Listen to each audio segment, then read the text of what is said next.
to Stacktastic, the weekly web show that gets you ready to walk into the comic book store on Wednesday. It's 2012, so let's kick off the new year with some great comics. As always, we'll start with DC. I don't know about you, but I think a Grant Morrison and Andy Kubert team-up would be an awesome way to start 2012. And they're tackling some great material, finally giving us some details about our new Superman's past. How much will they dare to change the legendary origin of the Man of Steel? Well, considering it's Grant Morrison, I'd say a lot.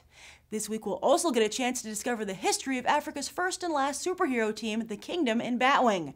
Now, I know that readers are divided on Judd Winnick's writing, but I must admit that I'm on the pro side, especially after his Red Hood story. He's handling Batwing with the same skill, in my opinion. Hey, Batman vouches for Batwing, and Batman's never wrong. As for me, I vouch for Animal Man, as do the title's legion of new readers.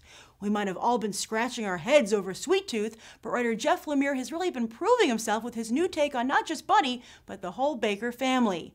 And for everyone who complained about that whole lusting after Starfire storyline, let's just remember it did get him back in the spotlight and on his way to this amazing title. Did someone say lust? Looks like Peter Parker is going to continue to make the most of his single status with this week's amazing Spider-Man as he becomes entangled in a love triangle. Both he and Daredevil have the hots for Black Cat, which means that obviously her bad luck powers aren't working. How's a girl to decide? I guess it depends on if she prefers to be drawn by Humberto Ramos or Paulo Rivera. Although Mark Brooks wouldn't be a bad way to go either, and this week he's doing the art on the hot new limited series Wolverine and the X-Men Alpha and Omega. Brian Wood pits Wolverine versus Quentin Quire, aka Kid Omega, for control of the Jean Grey School.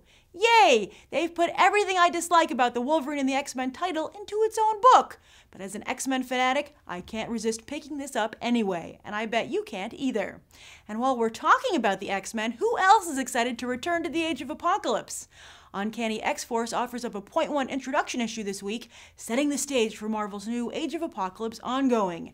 AOA continues to be the best alternate universe ever created. Here's hoping this new title doesn't mess it up. As for the independents, there's a very special title debuting this week from Image that you are not going to want to miss.